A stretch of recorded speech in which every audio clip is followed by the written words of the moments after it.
साढ़े 21 साल की उम्र सी तकरीबन दास की। उस वेले बाबा जी की हजूरी च हाज़र सी। ਜਦੋਂ ਉਹਨਾਂ ਨੇ ਸਾਰਾ ਦੱਸਿਆ ਵੀ ਕਲਗੀਧਰ ਪਿਤਾ ਜੀ ਦੇ ਪਵਿੱਤਰ ਸਥਾਨ ਦੀ ਇੰਨੀ ਉੱਥੇ ਰੀਤੀਆਂ ਹੋ ਰਹੀਆਂ, ਮਾਨਵਤ ਹੋ ਰਹੀ ਆ, ਗੁਰੂ ਸਾਹਿਬ ਜੀ ਦੇ ਪਵਿੱਤਰ ਸਥਾਨ ਦੀ ਪਵਿੱਤਰਤਾ ਭੰਗ ਹੋ ਗਈ। ਇਹ ਤੁਸੀਂ ਗੁਰੂ ਕੀ ਫੌਜ ਆ ਤੇ ਫੌਜ ਦਾ ਕੰਮ ਆ ਪਹਿਰਾ ਦੇਣਾ, ਤੇ ਤੁਸੀਂ ਚਲੋ ਤੇ ਉਹ ਗੁਰਧਾਮ ਨੂੰ ਪਤਨ ਮਹੰਤ ਕੋਲ ਆਜ਼ਾਦ ਕਰਵਾਓ। ਜਦੋਂ ਸਾਰੀਆਂ ਗੱਲਾਂ ਬਾਤਾਂ ਹੋਈਆਂ, ਦਾਸ ਦਾ ਮੋਹਰੇ ਸੀ ਘੋੜਾ, ਉਸ ਵੇਲੇ ਨਗਾਰਿਆਂ ਦਾ ਪਹਿਰਾ ਸੀ, ਬਾਬਾ ਜੀ ਦੀ ਸੇਵਾ ਦਾ ਵੀ ਪਹਿਰਾ ਸੀ।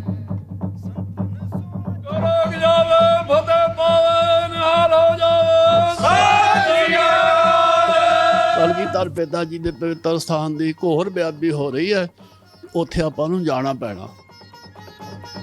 ਧਰਮ ਕੇ ਸੁਤੋਲ ਧਾਮ ਕੀਰਤਾ ਕੇ ਤੇਰਾ ਧਰ। ਬਾਬਾ ਜੀ ਕਹਿਣ ਲੱਗੇ ਇੱਕ ਗੱਲ ਹੋਰ ਧਿਆਨ ਨਾਲ ਸੁਣੋ, ਉੱਥੇ ਕੁਰਬਾਨੀਆਂ ਦੇਣੀਆਂ ਪੈਣੀਆਂ, ਸਿਰ ਦੇਣੇ ਪੈਣੇ। ਉੱਥੇ ਕੋਈ ਖੀਰ ਕੜਾ ਪ੍ਰਸ਼ਾਦ ਛਕਣ ਵਾਸਤੇ ਨਹੀਂ ਮਿਲਣਾ।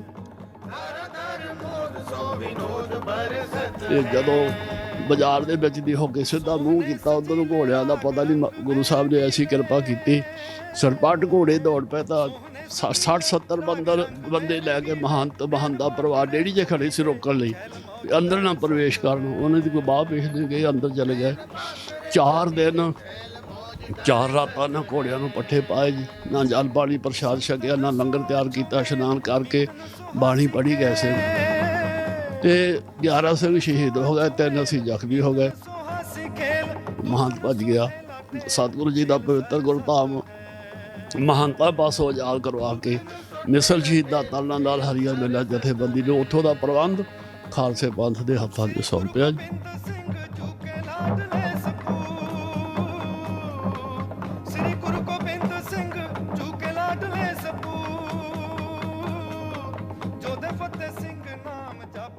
ਵਾਹਿਗੁਰੂ ਜੀ ਕਾ ਖਾਲਸਾ, ਵਾਹਿਗੁਰੂ ਜੀ ਕੀ ਫਤਿਹ। ਅੱਜ ਸਮੁੱਚਾ ਸਿੱਖ ਪੰਥ ਪਾਉਂਟਾ ਸਾਹਿਬ ਦੇ ਸ਼ਹੀਦਾਂ ਦੀ ਯਾਦ ਮਨਾ ਰਿਹਾ ਹੈ। ਮਹੰਤਾਂ ਤੋਂ ਗੁਰਧਾਮਾਂ ਨੂੰ ਆਜ਼ਾਦ ਕਰਾਉਣ ਦੇ ਲਈ ਸਿੱਖਾਂ ਨੇ ਆਪਣਾ ਖੂਨ ਡੋਲ ਕੇ ਪ੍ਰਬੰਧ ਗੁਰੂ ਘਰ ਵਿੱਚ ਗੁਰ ਕੇ ਸਿੱਖਾਂ ਦੇ ਹੱਥਾਂ ਵਿੱਚ ਲਿਆਂਦਾ। ਸੋ ਸਾਡੇ ਨਾਲ ਮੌਜੂਦ ਨੇ ਇਸ ਵਕਤ ਸਾਕਾ ਸ੍ਰੀ ਪਾਉਂਟਾ ਸਾਹਿਬ ਦੇ ਚਸ਼ਮਦੀਦ ਅਤੇ ਜਿੰਦਾ ਸ਼ਹੀਦ ਜਥੇਦਾਰ ਗਿਆਨੀ ਨਿਹਾਲ ਸਿੰਘ ਜੀ, ਮੁਖੀ ਮਿਸਲ ਸ਼ਹੀਦਾਂ ਤਰਨਾ ਦਲ ਹਰੀਆਂ ਵੇਲਾਂ ਵਾਲੇ।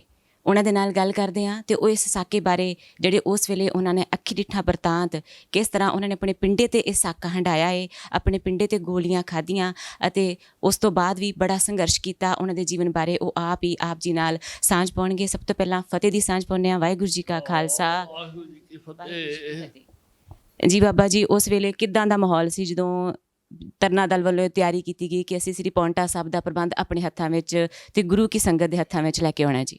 ਜਦੋਂ ਪਾਉਂਟੇ ਸਾਹਿਬ ਦੇ ਇਲਾਕੇ ਦੇ ਪਤਵੰਤੇ ਸੱਜਣ ਆਏ, ਗੁਰਦੁਆਰਾ ਹਰੀਆ ਮੇਲਾ ਮਿਸਲ ਸ਼ਹੀਦਾਂ ਤਾਲਾਂਦਾਰ ਹਰੀਆ ਮੇਲਾ ਦਾ ਜੋ ਹੈੱਡਕੁਆਟਰ ਆ, ਉਹਨਾਂ ਦੇ ਮੁਖੀ ਸੱਚਖੰਡ ਵਾਸੀ ਸਿੰਘ ਸਾਹਿਬ ਬਾਬਾ ਹਰਭਜਨ ਸਿੰਘ ਜੀ ਕੋਲ ਉਸ ਵੇਲੇ ਵੀ 21.5 ਸਾਲ ਦੀ ਉਮਰ ਸੀ ਤਕਰੀਬਨ ਦਾਸ ਦੀ। ਉਸ ਵੇਲੇ ਬਾਬਾ ਜੀ ਦੀ ਹਜ਼ੂਰੀ 'ਚ ਹਾਜ਼ਰ ਸੀ। ਜਦੋਂ ਉਹਨਾਂ ਨੇ ਸਾਰਾ ਦੱਸਿਆ ਵੀ ਕਲਗੀਧਰ ਪਿਤਾ ਜੀ ਦੇ ਪਵਿੱਤਰ ਸਥਾਨ ਦੀ ਇੰਨੀ ਉੱਥੇ ਰੀਤੀਆਂ ਹੋ ਰਹੀਆਂ, ਮਾਨਵਤ ਹੋ ਰਹੀ ਆ, ਗੁਰੂ ਸਾਹਿਬ ਜੀ ਦੇ ਪਵਿੱਤਰ ਸਥਾਨ ਦੀ ਪਵਿੱਤਰਤਾ ਭੰਗ ਹੋ ਗਈ। ਇਹ ਤੁਸੀਂ ਗੁਰੂ ਕੀ ਫੌਜ ਆ ਤੇ ਫੌਜ ਦਾ ਕੰਮ ਆ ਪਹਿਰਾ ਦੇਣਾ, ਤੇ ਤੁਸੀਂ ਚਲੋ ਤੇ ਜਾਂ ਚੱਲ ਕੇ ਉੱਥੋਂ ਦਾ ਪ੍ਰਬੰਧ ਠੀਕ ਕਰੋ ਤੇ ਉਹ ਗੁਰਧਾਮ ਨੂੰ ਪਤਨ ਮਹੰਤ ਕੋਲ ਆਜ਼ਾਦ ਕਰਵਾਓ। ਜਦੋਂ ਸਾਰੇ ਬਚਨ ਕੀਤੇ ਉਹਨਾਂ ਨੇ, ਬਸਤਾਰ ਲਾਲ ਸਿੰਘਾਂ ਨੇ ਇਲਾਕੇ 'ਚੋਂ ਜਿਹੜੇ ਪਦਵੰਤੇ ਮੁਖੀ ਆਏ ਸੀ, ਸਰਦਾਰ ਦਸੌਂਦਾ ਸਿੰਘ ਜੀ ਜੈਲਦਾਰ ਸਾਹਿਬ, ਸਰਦਾਰ ਸੰਤਾ ਸਿੰਘ ਜੀ, ਸਰਦਾਰ ਰਤਨ ਸਿੰਘ ਜੀ, ਸਰਦਾਰ ਸੇਵਾ ਸਿੰਘ ਜੀ, ਸਰਦਾਰ ਤਾਰਾ ਸਿੰਘ ਜੀ, ਸਰਦਾਰ ਸ਼ੇਰ ਸਿੰਘ ਜੀ ਕੈਪਟਨ ਸਾਹਿਬ, ਇਹ ਸਾਰੇ ਮੁਖੀ ਸੱਜਣ ਸੀ। ਅਤੇ ਬਾਬਾ ਜੀ ਨੇ ਫਿਰ ਸਾਰਾ ਬਚਨ ਸੁਣ ਕੇ ਤਾਂ ਬਹੁਤ ਭਾਵਪੂਰਤ ਸ਼ਬਦਾਂ ਵਿੱਚ ਕਹਿਣ ਲੱਗੇ, ਕਹਿੰਦੇ ਸਿੰਘੋ, ਖਾਲਸਾ ਪੰਥ ਹਜੇ ਜੀਣਾ ਜਾਗਦਾ ਆ, ਤੁਸੀਂ ਕੋਈ ਫਿਕਰ ਨਾ ਕਰੋ, ਅਸੀਂ ਆਵਾਂਗੇ ਜ਼ਰੂਰ, ਗੁਰੂ ਸਾਹਿਬ ਜੀ ਦਾ ਹੁਕਮ ਲੈ ਕੇ, ਤੁਸੀਂ ਨਿਰਾਸ਼ ਨਹੀਂ ਹੋਣਾ। ਫਿਰ ਉਹ ਵਾਪਸ ਚਲੇ ਗਏ ਅਤੇ ਸੰਨ 1964 ਦਾ ਹੋਲਾ ਮਹੱਲਾ ਸ੍ਰੀ ਅਨੰਦਪੁਰ ਸਾਹਿਬ ਬਣਾ ਕੇ ਗੁਰੂ ਸਾਹਿਬ ਅਗਲੇ ਦਿਨ ਬਾਬਾ ਜੀ ਨੇ ਸਾਰੇ ਸਿੰਘਾਂ ਨੂੰ ਸਤਿਗੁਰੂ ਗੁਰੂ ਗ੍ਰੰਥ ਸਾਹਿਬ ਮਹਾਰਾਜ ਦੀ ਹਜ਼ੂਰੀ 'ਚ ਇਕੱਠੇ ਕਰਕੇ ਕਹਿਣ ਲੱਗੇ, ਸਿੰਘੋ, ਕਲਗੀਧਰ ਪਿਤਾ ਜੀ ਦੇ ਪਵਿੱਤਰ ਸਥਾਨ ਦੀ ਘੋਰ ਬੇਅਦਬੀ ਹੋ ਰਹੀ ਹੈ, ਉੱਥੇ ਆਪਾਂ ਨੂੰ ਜਾਣਾ ਪੈਣਾ। ਸਾਰੇ ਸਿੰਘਾਂ ਨੇ ਜੈਕਾਰਾ ਗਜਾ ਕੇ ਪ੍ਰਵਾਨਗੀ ਦਿੱਤੀ। ਬਾਬਾ ਜੀ ਕਹਿਣ ਲੱਗੇ ਇੱਕ ਗੱਲ ਹੋਰ ਧਿਆਨ ਨਾਲ ਸੁਣੋ, ਉੱਥੇ ਕੁਰਬਾਨੀਆਂ ਦੇਣੀਆਂ ਪੈਣੀਆਂ, ਸਿਰ ਦੇਣੇ ਪੈਣੇ, ਉੱਥੇ ਕੋਈ ਖੀਰ ਕੜਾਹ ਪ੍ਰਸ਼ਾਦ ਛਕਣ ਵਾਸਤੇ ਨਹੀਂ ਮਿਲਣਾ। ਜਿਹਨੂੰ ਮੌਤ ਤੋਂ ਡਰ ਲੱਗਦਾ ਭੈ ਉਹਦਾ, ਉਹ ਇੱਥੇ ਰਹਿ ਜਾਓ। ਜਿਹਨੇ ਉਹ ਸਿਰ ਦੇਣਾ, ਉੱਥੇ ਕੁਰਬਾਨੀ ਦੇਣੀ ਆ, ਉਹ ਤਿਆਰ ਹੋਵੋ। ਇੱਕ ਵੀ ਸਿੰਘ ਵਿੱਚੋਂ ਥਿੜਕਿਆ ਨਹੀਂ। ਕੁਝ ਸਿੰਘ ਸੀਗੇ ਜਿਨ੍ਹਾਂ ਨੂੰ ਬਾਬਾ ਜੀ ਨੇ ਆਪੇ ਕਹਿ ਦਿੱਤਾ ਤੁਸੀਂ ਜਾ ਕੇ ਪਿਛਲਾ ਪ੍ਰਬੰਧ ਸਾਰਾ ਦੇਖਣਾ। ਜਥੇਬੰਦ 38 ਸਿੰਘ ਤੇ 38 ਘੋੜੇ, 4 ਗੱਡੇ, ਬੈਲ ਗੱਡੇ ਸੀ ਉਦੋਂ। ਸਾਡੇ ਕੋਲ ਕੋਈ ਜੀਪ ਨਹੀਂ ਸੀ, ਕਾਰ ਨਹੀਂ ਸੀ, ਕੋਈ ਅਸਲਾ ਵਗੈਰਾ ਨਹੀਂ ਸੀ, ਰਵਾਇਤੀ ਹਥਿਆਰ ਸੀ। ਤੇ ਸ੍ਰੀ ਅਨੰਦਪੁਰ ਸਾਹਿਬ ਸੱਚੇ ਪਾਤਸ਼ਾਹ ਦੇ ਚਰਨਾਂ 'ਚ ਅਰਦਾਸ ਕੀਤੀ, ਸੱਚੇ ਪਾਤਸ਼ਾਹ ਅਸੀਂ ਆਪ ਜੀ ਦੇ ਗੁਰਧਾਮ ਨੂੰ ਆਜ਼ਾਦ ਕਰਾਉਣ ਵਾਸਤੇ ਤਿਆਰੀ ਕਬਰ ਕਸੇ ਸਜਾਏ ਹੈ, ਤੁਸੀਂ ਸਾਡੇ 'ਤੇ ਕਿਰਪਾ ਰੱਖਣੀ। ਅਸੀਂ ਮੌਤ ਤੋਂ ਭੈਭੀਤ ਨਾ ਹੋਈਏ, ਕਿਸੇ ਲਾਲਚ ਵਿੱਚ ਨਾ ਆਈਏ, ਸਾਡੇ ਪੈਰ ਪਿਛਾਂ ਨੂੰ ਨਾ ਮੁੜਨ। ਤਿਆਰੀ ਕਰਕੇ ਪਹਿਲਾ ਪੜਾਅ ਭੱਠਾ ਸਾਹਿਬ, ਦੂਜਾ ਡੇਰਾਬੱਸੀ, ਤੀਸਰਾ ਫਿਰ ਜਾ ਕੇ ਰਾਣੀ ਰਾਏਪੁਰ, ਤੇ ਚੌਥਾ ਪੜਾਅ ਜਿਹੜਾ ਸੀ ਉਹ ਆਪਣੇ ਨਰੈਣਗੜ੍ਹ ਤੇ ਜਿੱਥੇ ਗੁਰੂ ਸਾਹਿਬ ਜੀ ਨੇ ਟੋਕਾ ਸਾਹਿਬ ਸਥਾਨ 'ਤੇ ਕੀਤਾ, ਉੱਥੋਂ ਜਾ ਕੇ ਫਿਰ ਮਹੰਤ ਨੂੰ ਪਤਾ ਲੱਗ ਗਿਆ। ਬਹੁਤ ਭਾਰੀਆਂ ਰੁਕਾਵਟਾਂ ਰਾਹ 'ਚ ਖੜੀਆਂ ਕੀਤੀਆਂ, ਜਿੱਥੇ ਬੈਰੀਅਰ ਪੈਂਦਾ ਕਾਲੇ ਅੰਬ ਦਾ, 2-2.5 ਘੰਟੇ ਫੌਜ ਨੂੰ ਰੋਕ ਛੱਡਿਆ, ਤੁਸੀਂ ਅੱਗੇ ਨਹੀਂ ਜਾ ਸਕਦੇ। ਮਹੰਤ ਨੇ ਪੁੱਠੀਆਂ ਸਿੱਧੀਆਂ ਲਿਖ ਕੇ ਜਿਹੜਾ ਸੀ ਉਹ ਦਰਖਾਸਤਾਂ ਦਿੱਤੀਆਂ ਸੀ, ਇਹ ਸ਼ਸਤਰਧਾਰੀ ਫੌਜ ਆ, ਲੁੱਟ ਲੈਂਦੇ ਆ, ਪੱਠੇ ਵੱਢ ਲੈਂਦੇ ਆ, ਲੋਕਾਂ ਨੂੰ ਮਾਰ ਦਿੰਦੇ ਆ। ਜਦੋਂ ਸਾਰੀਆਂ ਗੱਲਾਂ ਬਾਤਾਂ ਹੋਈਆਂ, ਦਾਸ ਦਾ ਮੋਹਰੇ ਸੀ ਘੋੜਾ, ਉਸ ਵੇਲੇ ਨਗਾਰਿਆਂ ਦਾ ਪਹਿਰਾ ਸੀ, ਬਾਬਾ ਜੀ ਦੀ ਸੇਵਾ ਦਾ ਵੀ ਪਹਿਰਾ ਸੀ, ਤੇ ਅਫਸਰ ਸਾਹਿਬਾਨ ਖੜੇ ਸੀ, ਡੀਸੀ ਖੜਾ ਸੀ, SSP ਖੜਾ ਸੀ, ਹੋਰ ਥੱਲੇ ਸਾਰੇ ਖੜੇ ਸੀ। ਸਾਨੂੰ ਉੱਤੋਂ ਹੁਕਮ ਆਇਆ ਜੀ, ਆਏਗਾ ਹੁਕਮ ਤਾਂ ਤੁਹਾਨੂੰ ਆਇਆ, ਵੀ ਦੱਸੋ ਅਸੀਂ ਕਿਸੇ ਦੇ ਪੱਠੇ ਵੱਢੇ, ਕਿਸੇ ਕੋ ਵੱਢ ਟੁੱਕ ਕੀਤੀ ਆ, ਕਿਸੇ ਦਾ ਕੋਈ ਨੁਕਸਾਨ ਕੀਤਾ ਤਾਂ ਦੱਸੋ। ਉਹ ਜਾਣਬੁੱਝ ਕੇ ਬਹਾਨੇ ਬਣਾਏ ਜਾ ਰਹੇ ਸੀ ਤਾਂ ਜੋ ਜਿਹੜੀ ਸੇਵਾਵਾਂ ਰੁਕੀਆਂ ਜਾਣ। 2-2.5 ਦੀ ਜਦੋਜਹਿਦ ਗੱਲਬਾਤ ਤੋਂ ਬਾਅਦ ਫਿਰ ਸਾਨੂੰ ਉਹਨਾਂ ਨੇ ਖੋਲ੍ਹ ਦਿੱਤਾ ਸੀ, ਚੱਲ ਗਿਆ ਗਾਹਾਂ ਪੜਾ ਕੀਤਾ। ਜਾ ਕੇ ਇੱਕ ਸਥਾਨ ਸੀ, ਉਤਰ ਕੇ ਪਹਾੜੀ ਤੋਂ ਫਿਰ ਪੂਰਵਾਲ ਨਗਰ 'ਚ ਗਏ। ਉੱਥੇ ਰਾਤ ਦੇ 11 ਵਜੇ ਉਹਨਾਂ ਨੇ ਚਾਰਜ ਫੇਰੀ ਘੇਰਾ ਪਾ ਕੇ, ਤੇ SSP ਤੇ DSP ਤੇ SDM, ਇਹ 3 ਅਫਸਰ ਸਾਹਿਬਾਨ ਪੂਰੀ ਫੋਰਸ ਲੈ ਕੇ ਤੇ ਰਾਤ ਦੇ 11 ਵਜੇ ਆਏ ਬਾਬਾ ਜੀ ਕੋਲ, ਤੇ ਕਹਿਣ ਲੱਗੇ ਵੀ ਤੁਸੀਂ ਪੌਂਟੇ ਸਾਹਿਬ ਨਾਲ ਜਾਓ, 5-6 ਲੱਖ ਰੁਪਈਆ ਇਹ ਰਸ ਜਿੰਨੀ ਕਹੋ ਇੱਥੇ ਤੁਹਾਨੂੰ ਲਿਆ ਕੇ ਦੇ ਦਿੰਦੇ ਹਾਂ, ਵਾਪਸ ਚਲੇ ਜਾਓ। ਉੱਥੇ ਬੜਾ ਭਾਰੀ ਕਲੇਸ਼ ਹੋਊਗਾ ਜੀ। ਬਾਬਾ ਜੀ ਕਹਿਣ ਲੱਗੇ ਅਸੀਂ ਰਸ ਲੈਣ ਨਹੀਂ ਆਏ, ਪੈਸੇ ਲੈਣ ਨਹੀਂ ਆਏ, ਅਸੀਂ ਤਾਂ ਗੁਰਧਾਮ ਦੇ ਦਰਸ਼ਨ ਕਰਨ ਵਾਸਤੇ ਆਏ ਹਾਂ, ਅਰਦਾਸ ਕਰਕੇ ਤੁਰੇ, ਅਸੀਂ ਪਿਛਾ ਨਹੀਂ ਮੁੜਨਾ, ਸਾਨੂੰ ਕਿਸੇ ਚੀਜ਼ ਦੀ ਲੋੜ ਨਹੀਂ। ਵਾਪਸ ਚਲੇ ਗਏ। ਉਹਨਾਂ ਨੇ ਮਹੰਤ ਨੂੰ ਜਾ ਕੇ ਦੱਸ ਦਿੱਤਾ ਵੀ ਉਹਨਾਂ ਨੇ ਆਉਣਾ ਜ਼ਰੂਰ ਆ। ਫਿਰ ਉਹਨਾਂ ਨੇ ਕਿਹਾ ਭਈ ਚਲੋ ਮੇਰੀ ਮਦਦ ਕਰੋ ਜਿੱਦਾਂ ਵੀ ਹੋ ਸਕਦਾ, ਤੇ ਉਹ ਅੰਦਰ ਡੇੜੀ ਦੇ ਅੰਦਰ ਨਾ ਪ੍ਰਵੇਸ਼ ਕਰਨ। ਤੇ ਜਦੋਂ ਪੂਰਵਾਲ ਤੋਂ 4.5 ਮੀਲ 5 ਮੀਲ ਉੱਥੋਂ ਨਗਰ ਆ, ਚਾਲਾ ਪਾਇਆ, ਘੋੜਿਆਂ 'ਤੇ ਸਵਾਰ ਸੀ, ਤੇ ਜਦੋਂ ਬਾਜ਼ਾਰ ਦੇ ਵਿੱਚ ਦੀ ਹੋ ਕੇ ਸਿੱਧਾ ਮੂੰਹ ਕੀਤਾ ਉੱਧਰ ਨੂੰ, ਘੋੜਿਆਂ ਦਾ ਪਤਾ ਨਹੀਂ ਗੁਰੂ ਸਾਹਿਬ ਨੇ ਐਸੀ ਕਿਰਪਾ ਕੀਤੀ, ਸਰਪੱਟ ਘੋੜੇ ਦੌੜ ਪਏ ਤਾਂ 60-70 ਬੰਦੇ ਲੈ ਕੇ ਮਹੰਤ ਦਾ ਪਰਿਵਾਰ ਡੇੜੀ 'ਚ ਖੜੇ ਸੀ ਰੋਕਣ ਲਈ, ਅੰਦਰ ਨਾ ਪ੍ਰਵੇਸ਼ ਕਰਨ। ਉਹਨਾਂ ਦੀ ਕੋਈ ਬਾਹ ਪੇਸ਼ ਨਹੀਂ ਗਏ, ਅੰਦਰ ਚਲੇ ਗਏ। 4 ਦਿਨ 4 ਰਾਤਾਂ ਨਾ ਘੋੜਿਆਂ ਨੂੰ ਪੱਠੇ ਪਾਏ ਜੀ, ਨਾ ਜਲ ਪਾਣੀ ਪ੍ਰਸ਼ਾਦ ਛਕਿਆ, ਨਾ ਲੰਗਰ ਤਿਆਰ ਕੀਤਾ। ਇਸ਼ਨਾਨ ਕਰਕੇ ਬਾਣੀ ਪੜ੍ਹੀ ਗਏ ਸੀ, ਮਹੰਤ ਭੱਜ ਗਿਆ। ਉਹ ਮਹੰਤ ਡਰ ਕੇ ਪਹਿਲਾਂ ਚਲਿਆ ਗਿਆ ਸੀ। ਉਹ ਆਪਣਾ ਪ੍ਰਬੰਧ ਕਰਨ ਲਈ ਵੀ ਅੰਦਰ ਆ ਗਿਆ, ਇਹਨਾਂ ਨੂੰ ਅੰਦਰੋਂ ਕਿਸੇ ਤਰ੍ਹਾਂ ਕੱਢੀਏ, ਬਾਹਰ ਉੱਤੇ ਤੱਕ ਪਹੁੰਚ ਕਰਦਾ ਰਿਹਾ ਜੀ। ਤੇ 4 ਦਿਨਾਂ ਤੋਂ ਬਾਅਦ ਫਿਰ ਬਾਬਾ ਜੀ ਨੇ ਸਿੰਘਾਂ ਨੂੰ ਕਿਹਾ, ਸੰਗਤ ਨੇ ਦੇਖਿਆ ਤੇ ਸੰਗਤ ਨੇ ਲਿਆ ਕੇ ਰਸਤਾ ਮਸਤਾ ਹਾਜ਼ਰ ਕੀਤੀਆਂ, ਘੋੜੇ ਲਈ ਪੱਠਾ ਦੱਥਾ ਲਿਆ ਕੇ ਹਾਜ਼ਰ ਕੀਤਾ, ਲੰਗਰ ਤਿਆਰ ਹੋਇਆ। ਫਿਰ ਬਾਬਾ ਜੀ ਨੇ ਸਾਰੇ ਸਿੰਘਾਂ ਨੂੰ ਇਕੱਠੇ ਕਰਕੇ ਕਹਿਣ ਲੱਗੇ ਭਈ ਸ੍ਰੀ ਅਖੰਡ ਪਾਠ ਸਾਹਿਬ ਪ੍ਰਾਰੰਭ ਕਰੀਏ, ਗੁਰਬਾਣੀ ਦਾ ਜਾਪ ਕਰੀਏ। ਇਹ ਤਾਂ ਬਹੁਤ ਗੁਰੂ ਘਰ ਦੀ ਘੋਰ ਬੇਅਦਬੀ ਮਹੰਤ ਕਰਦਾ ਰਿਹਾ, ਇੱਥੇ ਦੀ ਪਵਿੱਤਰਤਾ ਕਾਇਮ ਕਰਨ ਲਈ ਆਪਾਂ ਨੂੰ ਸ਼ਾਂਤਮਈ ਰਹਿ ਕੇ ਗੁਰਬਾਣੀ ਦਾ ਜਾਪ ਕਰਨਾ ਚਾਹੀਦਾ। ਫਿਰ ਸ੍ਰੀ ਅਖੰਡ ਪਾਠਾਂ ਦੀ ਲੜੀ ਆਰੰਭ ਹੋ ਗਈ, ਤੇ ਇੱਕ ਰੋਜ਼ ਭੋਗ ਪੈਂਦਾ ਸੀ 30 ਦਿਨ, ਤੇ 30 ਦਿਨ ਨਾਲ ਹੀ ਆਰੰਭ ਕਰ ਦਿੱਤਾ ਜਾਂਦਾ ਸੀ। ਧੂਪ ਦੀਪ ਕੁੰਭ ਜੋਤ ਜਪਜੀ ਸਾਹਿਬ ਸਮੇਤ ਪੁਰਾਤਨ ਮਰਜ਼ਾਦਾ ਅਨੁਸਾਰ ਅਖੰਡ ਪਾਠ ਆਰੰਭ ਹੁੰਦੇ ਸੀ। ਅੱਜ ਦੇ ਦਿਨ 22 ਅਖੰਡ ਪਾਠਾਂ ਦੇ ਭੋਗ ਪੈ ਗਏ ਸੀ, 23ਵਾਂ ਆਰੰਭ ਹੋਇਆ ਸੀ। ਤੇ ਅਚਨਚੇਤ ਬਾਬਾ ਜੀ ਨੂੰ ਮੀਟਿੰਗ ਦੇ ਬਹਾਨੇ, ਅੱਗੇ ਪਹਿਲਾਂ ਵੀ ਕਈ ਵਾਰੀ ਮੀਟਿੰਗਾਂ ਮਹੰਤ ਨਾਲ ਹੋਈਆਂ, ਉਹ ਇਹ ਕਹਿੰਦਾ ਰਹਿੰਦਾ ਸੀ ਫਿਰ ਇੱਥੇ ਕਿਸੇ ਦਾ ਕੋਈ ਦਖਲ ਅੰਦਾਜ਼ੀ ਨਹੀਂ, ਇਹ ਮੈਂ ਮਾਲਕ ਆ, ਮੈਂ ਜੋ ਮਰਜ਼ੀ ਇੱਥੇ ਕਰਾਂ, ਮੈਨੂੰ ਕੋਈ ਨਹੀਂ ਰੋਕ ਸਕਦਾ। ਬਾਬਾ ਜੀ ਕਹਿੰਦੇ ਸੀ ਤੇਰਾ ਘਰ ਨਹੀਂ, ਖਾਲਸੇ ਪੰਥ ਦਾ ਘਰ ਆ, ਇਤਿਹਾਸਕ ਸਥਾਨ ਆ ਬਿਲਕੁਲ ਜੀ। ਉਹਨਾਂ ਨੇ ਆਪਣੇ ਆਪ ਨੂੰ ਮਲਕੀਅਤ ਉਹਨਾਂ ਨੇ ਸਮਝੀ, ਤਾਂ ਹੀ ਮਹੰਤਾਂ ਨੇ ਗੁਰੂ ਘਰਾਂ ਦੀ ਬੇਅਦਬੀ ਕੀਤੀ ਜੀ। ਇੱਥੇ ਆ ਕੇ ਗੱਲ ਟੁੱਟ ਜਾਂਦੀ ਸੀ। ਤੇ ਬਾਬਾ ਜੀ ਨੂੰ ਮੀਟਿੰਗ ਦੇ ਬਹਾਨੇ ਬੁਲਾ ਕੇ ਤੇ ਬਾਕੀ ਦਰਬਾਰ ਨੂੰ ਘੇਰਾ ਪਾ ਕੇ ਦਿਨ ਦੇ 11:30 ਵਜੇ ਦਾ ਟਾਈਮ ਸੀ ਅੱਜ 22 ਵਾਲੇ ਦਿਨ। ਤੇ ਤਕਰੀਬਨ 5-6 ਹਜ਼ਾਰ ਦੇ ਕਰੀਬ ਪੁਲਿਸ ਫੋਰਸ ਹੋਣੀ ਆ ਜੀ। ਤੇ ਕੁਝ ਸਿੰਘ ਅੰਦਰ ਅਖੰਡ ਪਾਠ ਸਾਹਿਬ ਰੋਲ ਲਾਉਂਦੇ ਸੀ, ਕੋਈ ਜਪਜੀ ਸਾਹਿਬ ਪੜ੍ਹਦਾ ਸੀ, ਧੂਪ ਪਾਉਂਦਾ ਸੀ, ਕੋਈ ਲੰਗਰ ਪਕਾਉਂਦੇ ਸੀ। ਤਿਆਰ ਹੋ ਗਿਆ ਸੀ, ਲੰਗਰ ਛਕਿਆ ਕਿਸੇ ਨੇ ਸੀ। ਕੋਈ ਸਿੰਘ ਬਾਹਰ ਬਾਣੀ ਪੜ੍ਹਦੇ ਸੀ, ਕੋਈ ਘੋੜਿਆਂ ਨੂੰ ਜਲ ਛਕਾਉਂਦਾ ਸੀ। ਅਚਨਚੇਤ ਛਾਪਾ ਮਾਰ ਕੇ ਬਾਹਰ ਜਿਹੜੇ ਸਿੰਘ ਸੀ ਉਹਨਾਂ ਨੂੰ ਤਾਂ ਇੱਕ ਨੂੰ 20 ਪੈ ਕੇ ਤਾਂ ਚੱਕ ਕੇ ਹੀ ਲੈ ਗਏ। ਤੇ ਫਿਰ ਤਾਕੀਆਂ ਦਰਵਾਜ਼ੇ ਅਸੀਂ ਬੰਦ ਕਰ ਦਿੱਤੇ ਵੀ ਅੰਦਰ ਬਾਦੀ ਜੁੱਤੀਆਂ ਸਮੇਤ ਅੰਦਰ ਦਾਖਲ ਨਾ ਹੋਣ। ਫਿਰ ਤਾਕੀਆਂ ਦਰਵਾਜ਼ੇ ਸਾਰੇ ਤੋੜ ਕੇ ਤੇ ਫਿਰ ਗੋਲੀਆਂ ਦਾ ਮੀਂਹ ਭਰਾਇਆ। ਗੁਰੂ ਸਾਹਿਬ ਜੀ ਦੀ ਹਜ਼ੂਰੀ ਵਿੱਚ ਭਾਈ ਸਾਹਿਬ ਹਰਭਜਨ ਸਿੰਘ ਜੀ ਹਾਲੇ 24-25 ਸਾਲ ਦੀ ਉਮਰ ਸੀ, ਬਹੁਤ ਮਹਾਨ ਵਿਦਵਾਨ, ਬੜੇ ਮਹਾਨ ਜਪੀ ਤਪੀ ਸੀ। ਮਾਝ ਰਾਗ ਚੱਲ ਰਿਹਾ ਸੀ, ਉਹਨਾਂ ਦੀ ਛਾਤੀ 'ਚ ਮੇਰੇ ਦੇਖਦਿਆਂ ਗੋਲੀ ਲੱਗੀ। ਮੈਂ ਚੌਰ ਕਰਦਾ ਸੀ ਉਸ ਵੇਲੇ ਤੇ ਉੱਤੇ ਸ਼ਹੀਦ ਹੋ ਗਏ। ਕੋਲ ਭਾਈ ਬਾਬਾ ਧੰਨਾ ਸਿੰਘ ਜੀ ਫਾਲੇ ਵਾਲੇ, ਨਿਹੰਗ ਸਿੰਘ ਆਦਿ ਦਸਮ ਦੇ ਗਿਆਨੀ, ਮਹਾਨ ਵਿਦਵਾਨ, ਕਥਾਕਾਰ, ਉਹ ਬੈਠੇ ਸੀ। ਉਹਨਾਂ ਨੇ ਉੱਥੋਂ ਭਗਤੀ ਲੈ ਲਈ। ਉਹਨਾਂ ਦੀ ਸੱਜੀ ਬੱਖੀ 'ਚ ਗੋਲੀ ਲੱਗੀ, ਉੱਤੇ ਸ਼ਹੀਦ ਹੋ ਗਏ। ਫਿਰ ਦਾਸ ਦੇ ਹੱਥ 'ਤੇ ਲੱਗੀ, ਬਾਂਹ 'ਤੇ ਲੱਗੀ, ਇੱਥੇ ਲੱਗੀ, ਇੱਕ ਹੋਰ ਲੱਗੀ ਗੋਲੀ। 4 ਗੋਲੀਆਂ ਲੱਗੀਆਂ, ਮੈਂ ਵੀ ਡਿੱਗ ਪਿਆ ਜੀ। 11 ਸਿੰਘ 5 ਮਿੰਟ 'ਚ 5-6 ਮਿੰਟ 'ਚ ਸਾਰਾ ਸਾਕਾ ਵਰਤ ਗਿਆ ਜੀ। ਤੇ 11 ਸਿੰਘ ਸ਼ਹੀਦ ਹੋ ਗਏ, 3 ਅਸੀਂ ਜ਼ਖਮੀ ਹੋ ਗਏ।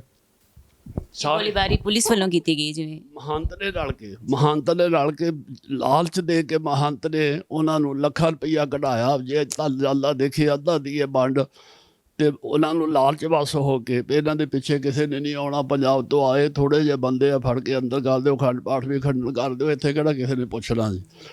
ਬਸ ਉਹਨਾਂ ਨੇ ਫਿਰ ਇਹ ਅੱਲਾ ਤਾਲ ਗੋਲੀ ਚੱਲ ਇੰਨਾ ਅੰਦਰ ਖੂਨ ਤੁਰਿਆ ਫਿਰਦਾ ਜਿੱਦਾਂ ਪਾਣੀ ਤੁਰਿਆ ਫਿਰਦਾ ਹੁੰਦਾ। ਗੁਰੂ ਸਾਹਿਬ ਦੇ ਸਰੂਪ ਲੱਥ ਪੱਥ, ਬਸਤਰ ਸਾਰੇ ਲੱਥ ਪੱਥ, ਵਿਛਾਈਆਂ ਸਾਰੀਆਂ ਖੂਨ ਨਾਲ ਲੱਥ ਪੱਥ। ਕਿਉਂਕਿ ਨੌਜਵਾਨ ਸਿੰਘ ਸੀ, ਕੋਈ 28 ਸਾਲ, ਕੋਈ 24 ਸਾਲ, ਕੋਈ 23 ਸਾਲ, ਕੋਈ 18 ਸਾਲ, ਇੱਦਾਂ ਦੇ ਸਾਰੇ ਸਿੰਘ ਸੀ।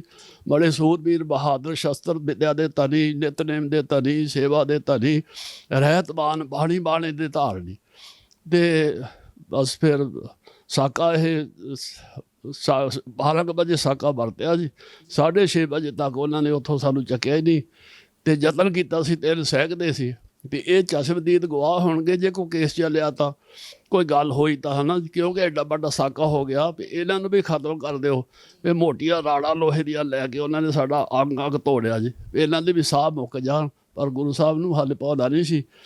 ਤੇ ਫਿਰ ਸਾਨੂੰ ਵਿੱਚੇ ਪਾ ਕੇ, ਵਿੱਚੇ ਸ਼ਹੀਦਾਂ ਸਿੰਘਾਂ ਨੂੰ, ਇੱਕ ਟਰੱਕ 'ਚ ਗੁਰੂ ਸਾਹਿਬ ਦੇ ਸਰੂਪ ਤੇ ਵਿਛਾਈਆਂ ਤੇ ਸ਼ਸਤਰ, ਇੱਕ 'ਚ ਸਾਰੇ ਸ਼ਹੀਦ ਸਿੰਘ ਤੇ ਜ਼ਖਮੀ ਸਿੰਘਾਂ ਨੂੰ ਪਾ ਕੇ ਲੈ ਕੇ ਸ਼ਾਮ ਨੂੰ, ਆਹ ਹੀ ਮਹੀਨਾ ਸੀ ਜੇਠ ਦਾ, ਤੇ ਦਿਨ ਲੰਮੇ ਹੁੰਦੇ ਆ, ਉਹ ਦੇਖਦੇ ਸੀ ਰਾਤ ਪੈ ਜਾਂਦਾ। ਕਿਸੇ ਅਣਦੱਸੀ ਥਾਂ 'ਤੇ ਲਿਜਾ ਕੇ ਇਹਨਾਂ ਨੂੰ ਜਿਹੜਾ ਹੈਗਾ ਸੰਸਕਾਰ ਕਰਕੇ ਨਾਮੋ ਨਾਲ ਨਿਸ਼ਾਨ ਮਿਟਾ ਦਿੱਤਾ ਜਾਵੇ। ਪਰ ਸੰਗਤਾਂ ਨੇ ਰੋਕ ਲਏ ਟਰੱਕ, ਸਾਨੂੰ 3 ਨੂੰ ਲਾ ਕੇ ਉੱਥੇ ਹਸਪਤਾਲ 'ਚ ਸਿੱਟ ਦਿੱਤਾ। ਉੱਦਾਂ ਹੀ ਮਾੜੇ ਮੋਟੇ ਐਵੇਂ ਕਿਸੇ ਨੇ ਸਾਰੀ ਰਾਤ ਪਾਣੀ ਨਹੀਂ ਦਿੱਤਾ, ਉੱਤੇ ਗਾਲਦ ਖੜੀ ਕਰ ਦਿੱਤੀ ਜੀ। ਟੁੱਟੇ ਭੱਜੇ ਮੰਜਿਆਂ 'ਤੇ ਪੈ ਰਹੇ ਸਾਰੀ ਰਾਤ। ਦੂਏ ਦਿਨ 12 ਵਜੇ ਤੱਕ ਖੂਨ ਚੋਂਦਾ ਰਿਹਾ, ਥੱਲੇ ਫਰਸ਼ 'ਤੇ ਖੂਨ ਤੁਰਿਆ ਫਿਰਦਾ ਰਿਹਾ। ਤੇ ਬਾਬਾ ਜੀ ਦੇ ਨਾਲ 22 ਸਿੰਘਾਂ ਨੂੰ ਗ੍ਰਿਫਤਾਰ ਕਰਕੇ ਜੇਲ੍ਹ 'ਚ ਰਹਿ ਗਏ। ਉਹਦੇ ਬਾਅਦ ਫਿਰ ਅਸੀਂ ਉੱਥੇ ਪੌਂਟਾ ਸਾਹਿਬ ਹਸਪਤਾਲ ਰਹੇ, ਫਿਰ ਨਾਹਨ ਰਹੇ, ਫਿਰ ਸ਼ਿਮਲੇ ਰਹੇ। 5.5 ਮਹੀਨੇ ਹਸਪਤਾਲ 'ਚ ਰਹੇ। ਤੇ ਖਾਲਸਾ ਪੰਥ ਸ਼੍ਰੋਮਣੀ ਗੁਰਦੁਆਰਾ ਪ੍ਰਬੰਧਕ ਕਮੇਟੀ ਦੀ ਪੂਰੀ ਜ਼ਿੰਮੇਵਾਰੀ ਨਾਲ ਉਸ ਵੇਲੇ ਦੇ ਪ੍ਰਧਾਨ ਸਾਹਿਬ ਸ੍ਰੀਮਾਨ ਸੰਤ ਚੰਨਨ ਸਿੰਘ ਜੀ ਸੀਗੇ, ਤੇ ਅਕਾਲੀ ਦਲ ਦੇ ਪ੍ਰਧਾਨ ਸੰਤ ਬਾਬਾ ਫਤਿਹ ਸਿੰਘ ਜੀ ਸੀਗੇ ਜੀ। ਇਹਨਾਂ ਨੇ ਇੱਥੋਂ ਪੂਰੇ ਜਥੇ ਲੈ ਕੇ ਤਾਂ ਸਾਰੇ ਪੰਜਾਬ ਦੇ ਵਿੱਚ ਦੀ ਘੁੰਮਦਿਆਂ ਹੋਇਆ 7 ਜੂਨ ਨੂੰ ਬੜਾ ਭਾਰੀ ਉੱਥੇ ਇਕੱਠ ਕੀਤਾ। ਤੇ ਉਹਨਾਂ ਨੇ ਸਾਰੇ ਬੈਲ ਲਾਤੇ ਵੀ ਸਾਰੇ ਪਾਸਿਓਂ ਚਾਰਜ ਫੇਰੇ। ਕੋਈ ਵੀ ਹਿਮਾਚਲ ਦੀ ਹੱਦ 'ਚ ਨਾ ਕੋਈ ਵਹੀਕਲ, ਨਾ ਮੋਟਰ, ਨਾ ਕਾਰ, ਨਾ ਜੀਪ, ਨਾ ਕੋਈ ਮੋਟਰਸਾਈਕਲ, ਕੋਈ ਚੀਜ਼ ਦਾਖਲ ਨਹੀਂ ਹੋ ਸਕਦੀ। ਫਿਰ ਵੀ ਹੱਦ 'ਤੇ ਪਹੁੰਚ ਕੇ ਪੈਦਲ ਚੱਲ ਕੇ 40,000 ਦਾ ਇਕੱਠ ਹੋ ਗਏ। ਉਹਦੇ ਵਿੱਚ ਮਤੇ ਪਾਸ ਕੀਤੇ ਕਿ ਸਿੰਘਾਂ ਨੂੰ ਬਿਨਾਂ ਸ਼ਰਤ ਰਿਹਾ ਕੀਤਾ ਜਾਵੇ, ਜ਼ਖਮੀਆਂ ਦਾ ਚੰਗੀ ਤਰ੍ਹਾਂ ਇਲਾਜ ਕੀਤਾ ਜਾਵੇ, ਸ਼ਸਤਰ ਸਾਰੇ ਵਾਪਸ ਦਿੱਤੇ ਜਾਣ, ਤੇ ਇਨਕੁਆਰੀ ਕਿਸੇ ਹਾਈ ਕੋਰਟ ਦੇ ਜੱਜ ਕੋਲੋਂ ਕਰਵਾਈ ਜਾਵੇ। ਲਾਲ ਬਹਾਦਰ ਸ਼ਾਸਤਰੀ ਉਸ ਵੇਲੇ ਸ਼ਾਸਤਰੀ ਪ੍ਰਧਾਨ ਮੰਤਰੀ ਬਣ ਚੁੱਕੇ ਸੀ। ਜਦੋਂ ਸਾਕਾ ਹੋਇਆ ਉਸ ਵੇਲੇ ਤਾਂ ਜਵਾਹਰ ਲਾਲ ਨਹਿਰੂ ਸੀ। ਫਿਰ ਉਹ ਉਸੇ ਦਿਨ ਹੀ ਉਹ ਉੱਥੇ ਆਇਆ ਸੀਗਾ ਦੇਹਰਾਦੂਨ, ਤੇ ਸਿੰਘ ਗਏ ਦੇਹਰਾਦੂਨ ਵਾਲੇ ਇਕੱਠੇ ਹੋ ਕੇ ਵੀ ਚਲੋ ਦੇਖੋ ਉੱਥੇ ਕਿੰਨਾ ਅਨਰਥ ਹੋਇਆ। ਕਹਿੰਦਾ ਮੈਂ ਦਿੱਲੀ ਜਾ ਕੇ ਸੋਚੂਗਾ ਜੀ, ਉੱਥੇ ਗੁਰੂ ਗ੍ਰੰਥ ਸਾਹਿਬ ਹੋਰ ਲਿਆ ਕੇ ਰੱਖ ਦਿਓ। ਖਤਮ ਤਾਂ ਉੱਥੇ ਹੋ ਗਿਆ ਸੀ, ਪਰ ਇਹਨਾਂ ਨੇ ਫਿਰ ਜਿਹੜਾ ਸੀ ਸ਼ੋਅ ਉੱਥੇ ਦਿੱਲੀ ਜਾ ਕੇ ਕੀਤਾ ਵੀ ਉਹ ਅਕਾਲ ਚਲਾਣਾ ਕਰ ਗਿਆ। ਉਹਦੇ ਪਿਤਾ ਆਲ ਬਹਾਦਰ ਸ਼ਾਸਤਰੀ ਸੀ, ਉਹਦੇ ਕੋਲ ਫਿਰ ਸਾਰੇ ਜਸਟਿਸ ਗੁਰਨਾਮ ਸਿੰਘ ਜੀ ਬਹੁਤ ਪੂਰਨ ਗੁਰਸਿੱਖ ਤਾਂ ਬਹੁਤ ਨੇਕ ਹਾਈ ਕੋਰਟ ਦੇ ਜੱਜ ਰਿਟਾਇਰਡ ਜੱਜ ਸੀਗੇ ਜੀ, ਤੇ ਉਹਨਾਂ ਦੀ ਜ਼ਿੰਮੇਵਾਰੀ ਲਾਈ ਸਾਰੇ ਪੰਥ ਨੇ ਭਈ ਇਹ ਸਾਰਾ ਜਿਹੜਾ ਹੈਗਾ 21 ਮੈਂਬਰੀ ਕਮੇਟੀ ਚੁਣੀ, ਉਹਨੂੰ ਇਹ ਪ੍ਰਬੰਧ ਸੌਂਪਿਆ ਜਾਵੇ ਤੇ ਬਿਨਾਂ ਸ਼ਰਤ ਸਾਰੇ ਕੇਸ ਵਾਪਸ ਲੈ ਜਾਣ, ਹਾਈ ਕੋਰਟ ਦੇ ਜੱਜ ਕੋਲ ਇਨਕੁਆਇਰੀ ਕਰਵਾਈ ਜਾਵੇ। ਉਹ ਸਾਰੀਆਂ ਸ਼ਰਤਾਂ ਮਨਜ਼ੂਰ ਕਰ ਲਈਆਂ ਪ੍ਰਧਾਨ ਮੰਤਰੀ ਸਾਹਿਬ ਨੇ। ਫਿਰ ਚਲੋ ਸਿੰਘ ਰਿਹਾ ਹੋ ਗਏ, ਅਸੀਂ ਜੇਲ੍ਹਾਂ 'ਚੋਂ ਹਸਪਤਾਲਾਂ 'ਚੋਂ ਆ ਗਏ, ਮੁੜ ਕੇ ਪੌਂਡੇ ਸਾਹਿਬ ਮੁੜ ਕੇ ਫਿਰ ਸਾਡੇ 'ਤੇ ਕੇਸ ਬਣਾਤੇ, 18 ਕੇਸ ਬਣਾਤੇ ਝੂਠੇ ਹੀ। ਅਤੇ ਜੇ ਤੇ ਜੱਜ ਕਹਿੰਦਾ ਸੀ 10 ਸਾਲ ਦੀ ਇੱਕ 'ਚ ਤੁਹਾਨੂੰ ਸਜ਼ਾ ਹੋਣੀ ਹੈ। ਅਤੇ ਚਲੋ ਗੁਰੂ ਸਾਹਿਬ ਨੇ ਕਿਰਪਾ ਕੀਤੀ ਸੀ, ਜਸਟਿਸ ਗੁਰਨਾਮ ਸਿੰਘ ਜੀ ਨੇ ਬਹੁਤ ਮਿਹਨਤ ਕਰਕੇ, ਜਿਹੜਾ ਉਸ ਵੇਲੇ ਦਾ ਚੀਫ ਮਿਨਿਸਟਰ ਸੀ ਜਸਵੰਤ ਸਿੰਘ ਪਰਿਵਾਰ ਹਿਮਾਚਲ ਦਾ, ਉਹ ਇਹਨਾਂ ਦਾ ਕਲਾਸ ਫੈਲੋ ਸੀ, ਆਪਣਾ ਅਸਰ ਸੂਖ ਵਰਤ ਕੇ ਵੀ ਅਤੇ ਜਥੇਬੰਦਕ ਸ਼੍ਰੋਮਣੀ ਅਕਾਲੀ ਦਲ ਵੱਲੋਂ ਵੀ ਸਾਰੀ ਗੱਲ ਕਰਕੇ ਜ਼ਿੰਮੇਵਾਰੀ ਨਾਲ ਉਹ ਸਾਰੇ ਕੇਸ ਵਾਪਸ ਕਰਵਾਏ। ਅਤੇ ਸਾਨੂੰ 1966 'ਚ ਸਾਡੇ ਜਿਹੜੇ ਸੀ ਕੇਸ ਸਾਰੇ ਉਹ ਵਾਪਸ ਹੋ ਗਏ ਅਤੇ ਅਸੀਂ ਗੁਰੂ ਸਾਹਿਬ ਜੀ ਦਾ ਸ਼ੁਕਰ ਕੀਤਾ ਜੀ। ਉਹ ਗੁਰਧਾਮ ਜਿਹੜਾ ਪਵਿੱਤਰ ਸਤਿਗੁਰੂ ਜੀ ਦਾ ਪਵਿੱਤਰ ਗੁਰਧਾਮ ਮਹੰਤਾਂ ਪਾਸੋਂ ਆਜ਼ਾਦ ਕਰਵਾ ਕੇ ਮਿਸਲ ਸ਼ਹੀਦਾਂ ਤਾਲੰਦਾਰ ਹਰੀਆ ਮੇਲਾ ਜਥੇਬੰਦੀ ਨੇ ਉੱਥੋਂ ਦਾ ਪ੍ਰਬੰਧ ਖਾਲਸੇ ਪੰਥ ਦੇ ਹੱਥਾਂ 'ਚ ਸੌਂਪਿਆ ਜੀ। ਉੱਥੋਂ ਦੇ ਪ੍ਰਧਾਨ ਸਾਹਿਬ ਸ਼੍ਰੋਮਣੀ ਗੁਰਦੁਆਰਾ ਪ੍ਰਬੰਧਕ ਕਮੇਟੀ ਦੇ ਹੀ ਪ੍ਰਧਾਨ ਸਾਹਿਬ ਹੁੰਦੇ ਜਿਹੜੇ ਵੀ ਹੋਣ, ਅਤੇ ਬਾਕੀ ਹੋਰ 11 ਮੈਂਬਰ ਸਾਹਿਬਾਨ ਹੁੰਦੇ। ਸੋ ਅੱਜ ਉਹਨਾਂ ਦਾ ਮਹਾਨ ਪਵਿੱਤਰ ਸ਼ਹੀਦੀ ਦਿਹਾੜਾ ਸੀ। ਸ਼੍ਰੋਮਣੀ ਗੁਰਦੁਆਰਾ ਪ੍ਰਬੰਧਕ ਕਮੇਟੀ ਦਾ ਦਾਸ ਆਪਣੇ ਵੱਲੋਂ ਜਥੇਬੰਦੀ ਵੱਲੋਂ ਬਹੁਤ ਬਹੁਤ ਧੰਨਵਾਦ ਕਰਦਾ, ਜਿਨ੍ਹਾਂ ਨੇ ਉਹਨਾਂ ਮਹਾਨ ਸ਼ਹੀਦਾਂ ਨੂੰ ਸ਼ਰਧਾ ਦੇ ਫੁੱਲ ਅਰਪਣ ਕਰਨ ਲਈ ਮਤਾ ਪਾ ਕੇ ਸਾਲਾਂ ਦੇ ਪਾਸ ਕਰ ਦਿੱਤਾ। ਅਤੇ ਹਰੇਕ ਸਾਲ 22 ਮਈ ਨੂੰ ਗੁਰਦੁਆਰਾ ਮੰਜੀ ਸਾਹਿਬ ਦੀਵਾਨ ਹਾਲ ਵਿੱਚ ਉਹਨਾਂ ਦੇ ਸ਼ਹੀਦਾਂ ਸਿੰਘਾਂ ਦੀ ਪਵਿੱਤਰ ਯਾਦ ਵਿੱਚ ਇਹ ਸਮਾਗਮ ਹੋਇਆ ਕਰਨਗੇ। ਅਤੇ ਪੌਂਡਾ ਸਾਹਿਬ ਤਾਂ ਹੁੰਦੇ ਹੀ ਆ ਜੀ, ਅਤੇ ਹਰੀਆ ਮੇਲਾ ਵੀ ਹੁੰਦੇ ਆ, ਪਰ ਇਸ ਸਥਾਨ 'ਤੇ ਨਹੀਂ ਹੁੰਦੇ ਸੀ। ਇਸ ਲਈ ਦਾਸ ਆਪਣੇ ਵੱਲੋਂ ਖਾਲਸੇ ਪੰਥ ਦੀ ਪ੍ਰਤੀਨਿਧ ਜਮਾਤ ਸ਼੍ਰੋਮਣੀ ਗੁਰਦੁਆਰਾ ਪ੍ਰਬੰਧਕ ਕਮੇਟੀ ਉਹ ਪ੍ਰਧਾਨ ਸਾਹਿਬ ਅਤੇ ਸਾਡੇ ਜਨਰਲ ਸਕੱਤਰ ਸਾਹਿਬ, ਇਹਨਾਂ ਨੇ ਵੀ ਬਹੁਤ ਯਤਨ ਕੀਤਾ, ਅਤੇ ਬਾਕੀ ਸਾਰੇ ਜਿੰਨੇ ਵੀ ਅਹੁਦੇਦਾਰ ਸਾਹਿਬਾਨ ਹਨ, ਸਤਿਕਾਰਯੋਗ ਭਾਈ ਸਾਹਿਬ ਭਾਈ ਮਨਜੀਤ ਸਿੰਘ ਜੀ ਵਿਰਾਜਮਾਨ ਹਨ, ਸਾਰਿਆਂ ਦਾ ਬਹੁਤ ਬਹੁਤ ਧੰਨਵਾਦ। ਬਾਬਾ ਜੀ, ਤੁਸੀਂ ਆਪਣੇ ਸੰਘਰਸ਼ ਭਰੇ ਜੀਵਨ ਦੇ ਵਿੱਚੋਂ ਅੱਜ ਦੇ ਗੁਰਸਿੱਖਾਂ ਨੂੰ ਕੀ ਕਹਿਣਾ ਚਾਹੋਗੇ, ਕੀ ਬੇਨਤੀ ਕਰੋਗੇ? ਵਾਹਿਗੁਰੂ ਜੀ ਕਾ ਖਾਲਸਾ, ਵਾਹਿਗੁਰੂ ਜੀ ਕੀ ਫਤਿਹ। ਦਾਸ ਨਿਮਰਤਾ ਸਹਿਤ ਹੱਥ ਜੋੜ ਕੇ ਸਮੁੱਚੇ ਖਾਲਸੇ ਪੰਥ ਨੂੰ ਨਿਮਰਤਾ ਸਹਿਤ ਬੇਨਤੀ ਕਰਦਾ। ਖਾਲਸਾ ਜੀ, ਅੱਜ ਬਹੁਤ ਵਿਖੜਾ ਸਮਾਂ, ਖਾਲਸੇ ਪੰਥ ਦੇ ਬੜੇ ਕੋਝੇ ਤਰੀਕਿਆਂ ਨਾਲ, ਲੁਕਵੇਂ ਢੰਗਾਂ ਤਰੀਕਿਆਂ ਨਾਲ ਹਮਲੇ ਕੀਤੇ ਜਾ ਰਹੇ, ਕਿਤੇ ਲਿਖਤੀ ਰੂਪ 'ਚ ਕਿਸੇ ਹੋਰ ਤਰੀਕਿਆਂ ਨਾਲ। ਅਤੇ ਲੋੜ ਹੈ ਅੱਜ ਸ੍ਰੀ ਅਕਾਲ ਤਖਤ ਸਾਹਿਬ ਸਾਡਾ ਧੁਰਾ ਆ, ਉਹ ਸਾਡਾ ਡਿਸਿਪਲਨ ਹੈ। ਸ੍ਰੀ ਅਕਾਲ ਤਖਤ ਸਾਹਿਬ ਜੀ ਦੀ ਛਤਰ ਛਾਇਆ ਹੇਠ ਸਮੁੱਚਾ ਖਾਲਸਾ ਪੰਥ ਆਪੋ ਆਪਣੇ ਮਤਭੇਦ ਭੁਲਾ ਕੇ ਖਾਲਸੇ ਪੰਥ ਦੇ ਹਿੱਤਾਂ ਨੂੰ ਮੁੱਖ ਰੱਖ ਕੇ ਆਪਾਂ ਇਕੱਤਰ ਹੋ ਕੇ ਇਕੱਠੇ ਹੋ ਕੇ ਗੁਰੂ ਸਾਹਿਬ ਜੀ ਦੇ ਹੁਕਮ ਅਨੁਸਾਰ, ਜਿੱਦਾਂ ਗੁਰੂ ਸਾਹਿਬ ਜੀ ਆਗਿਆ ਕਰਦੇ ਹੋਏ ਇਕੱਤਰ ਮਿਲੋ ਮੇਰੇ ਭਾਈ, ਦੁਬਿਧਾ ਦੂਰ ਕਰੋ ਲਿਵਲਾਏ। ਵਿਚਾਰ ਵੱਖੋ ਵੱਖਰੇ ਹੋ ਸਕਦੇ ਆ, ਕਮੀਆਂ ਵੀ ਹੋ ਸਕਦੀਆਂ, ਪਰ ਬੈਠ ਕੇ ਮਿਲ ਕੇ ਕਮੀਆਂ ਵੀ ਨਿਕਲ ਜਾਂਦੀਆਂ ਅਤੇ ਵਿਚਾਰਾਂ ਦਾ ਮਤਭੇਦ ਵੀ ਮਿਟ ਜਾਂਦਾ। ਸੋ ਸਮੁੱਚੇ ਖਾਲਸੇ ਪੰਥ ਨੂੰ ਇਹ ਨਿਮਰਤਾ ਸਹਿਤ ਅਪੀਲ ਹੈ, ਬੇਨਤੀ ਹੈ ਕਿ ਸਮੁੱਚਾ ਖਾਲਸਾ ਪੰਥ, ਸਾਰੀਆਂ ਜਥੇਬੰਦੀਆਂ ਆਪੋ ਆਪਣੇ ਮਤਭੇਦ ਭੁਲਾ ਕੇ ਆਪਣੀ ਹੋਂਦ ਨੂੰ ਕਾਇਮ ਰੱਖਣ ਲਈ ਆਪਾਂ ਏਕਤਾ ਦਾ ਸਬੂਤ ਦਈਏ, ਅੰਮ੍ਰਿਤਧਾਰੀ ਹੋ ਕੇ ਨਿਤਨੇਮੀ ਹੋਈਏ ਅਤੇ ਗੁਰੂ ਕੀ ਬਾਣੀ ਦਾ ਨਿਤਨੇਮ ਜ਼ਰੂਰ ਕਰੀਏ, ਨਿਤਨੇਮ ਰਹਿਤ ਵਿੱਚ ਪੱਕੇ ਹੋਈਏ। ਫਿਰ ਗੁਰੂ ਸਾਹਿਬ ਜੀ ਅੰਗ ਸੰਗ ਸਹਾਈ ਹੁੰਦੇ ਆ ਜੀ। ਗੁਰੂ ਸਾਹਿਬ ਜੀ ਕਹਿੰਦੇ ਰਹਿਣੀ ਰਹੇ ਸੋਈ ਸਿੱਖ ਮੇਰਾ, ਉਹ ਸਾਹਿਬ ਮੈਂ ਉਸ ਕਾ ਚੇਰਾ।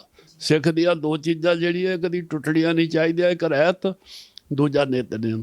ਹੁੰਦਾ ਤਾਂ ਗੁਰੂ ਸਾਹਿਬ ਜੀ ਦੀ ਕਿਰਪਾ ਨਾਲ ਹੀ ਆ, ਤਾਂ ਹੀ ਅਸੀਂ ਰੋਜ਼ ਅਰਦਾਸ ਕਰਦੇ, ਮਹਾਰਾਜ ਜੋ ਤੁਸੀਂ ਸਿੱਖੀ ਬਖਸ਼ੀ ਹੈ, ਮਹਾਰਾਜ ਸਿਦਕ ਵੀ ਬਖਸ਼ੋ, ਸਾਡਾ ਸਿੱਖੀ ਸਿਦਕ ਕੇਸਾਂ ਸਵਾਸਾਂ ਨਾਲ ਨਿਭ ਜਾਵੇ। ਪਰ ਇਹਦੇ ਦੋ ਚੀਜ਼ਾਂ ਵਿੱਚੋਂ ਕੱਢ ਦਈਏ, ਨਾ ਨਿਤਨੇਮ ਨਾ ਰਹਿਤ, ਬਾਕੀ ਫਿਰ ਕੱਖ ਵੀ ਨਹੀਂ ਰਹਿੰਦਾ। ਨਿਤਨੇਮ 'ਚ ਪੱਕੇ ਹੋਈਏ ਅਤੇ ਰਹਿਤ 'ਚ ਪੱਕੇ ਹੋਈਏ, ਫਿਰ ਖਾਲਸੇ ਪੰਥ ਦੇ ਬਾਲੀ ਆਪ ਖਾਲਸੇ ਪੰਥ ਦੇ ਸਹਾਈ ਹੋਣਗੇ। ਵਾਹਿਗੁਰੂ ਜੀ ਕਾ ਖਾਲਸਾ, ਵਾਹਿਗੁਰੂ।